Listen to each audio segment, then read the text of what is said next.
what we see today of the practice of Kali is actually a pale shadow of the ancient traditions which were the ancestors of the Kali practice of today.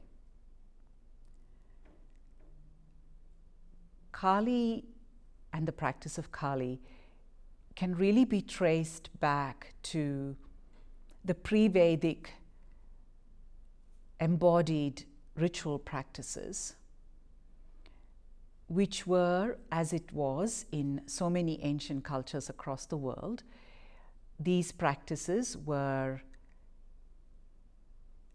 led by women, usually women of high standing, women as dancer priestesses. And these practices were deeply alchemical. They were profoundly transformative, and they were valued precisely because they were so. And these women, as the guardians of these practices, were also valued for their role in invoking the powers of this practice and in allowing the community to taste, to know, to experience, to move these practices.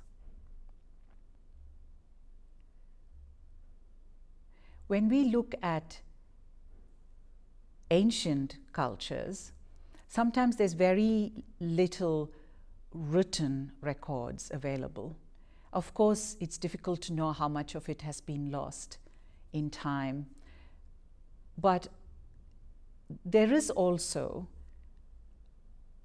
a truth that perhaps writing, recording was not such an important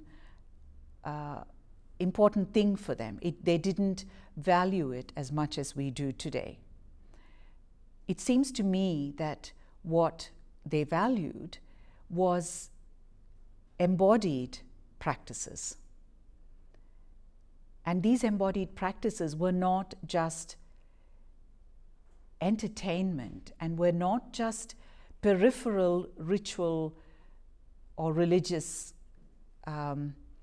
events as we understand these events today, but that these practices were central to their experience of reality, to how they saw themselves, not just saw, but how they were in the world.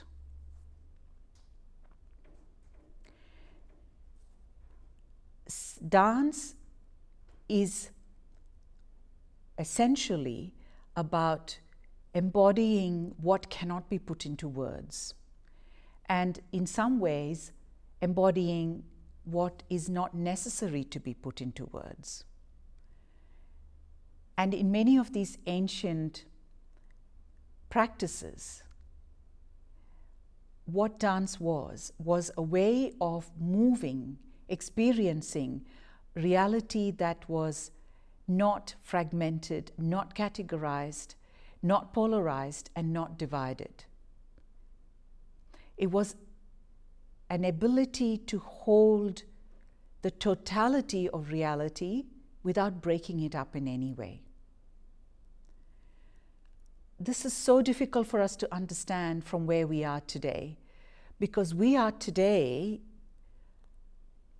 a long way down the trajectory, the mind-driven trajectory, the human mind-driven trajectory of humanity, where we demand, we need, we value increased fragmentation, categorization, the demand to pin down a meaning, the demand to completely obliterate ambiguity of any kind.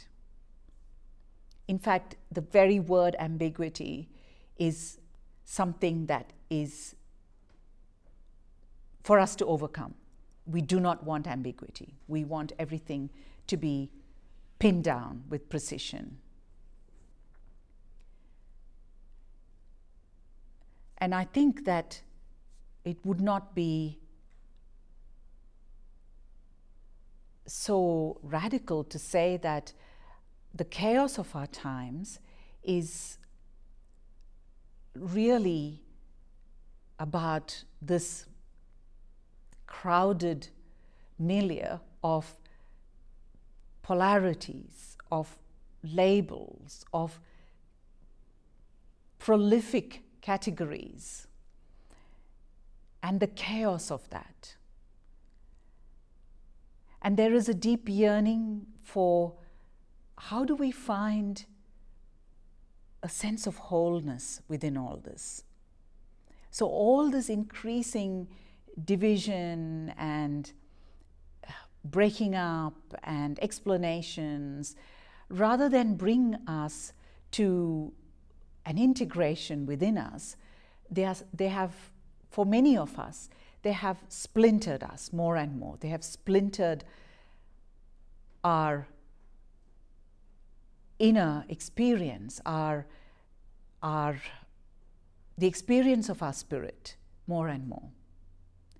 And so for the ancients, what they valued was to be able to hold reality without this demand to break it up into little pieces, to break it up with this misguided notion that we're going to make sense of it if we break it up. And dance was absolutely the most important language to be able to hold this experience of reality, the fragility, the intricate interconnectedness of reality, to be able to hold all of it,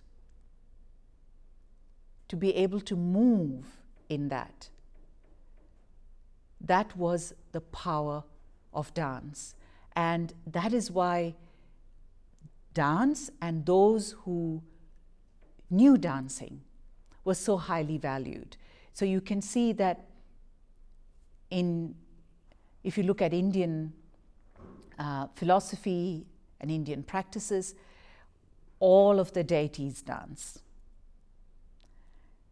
And this is not just an unimportant, accidental fact. It is because it is only through the dance, this practice, this contemplative dance practice, that you knew what is the totality of reality, so that you can bring that experience of unity, experience of wholeness into your own body as your own profound and personal experience. And so when Kali appears in these times, to me, she is holding a really important invitation. She is really inviting us to look at these beautiful, quiet, humble practices that we have discarded. Of course, dance too has become very much like the other languages of our times today, and that is inevitable. But Kali's invitation is to the dance as a practice of returning to the depths where things come together, and not where things splinter, but where things actually start flowing and coming together. Because in these times of chaos, her invitation is that it is that return to those quiet spaces of the depths and of embodied contemplation that will allow us to know, to taste, to move that wholeness and that unity that we yearn for so much, particularly in these times of fragmentation and chaos.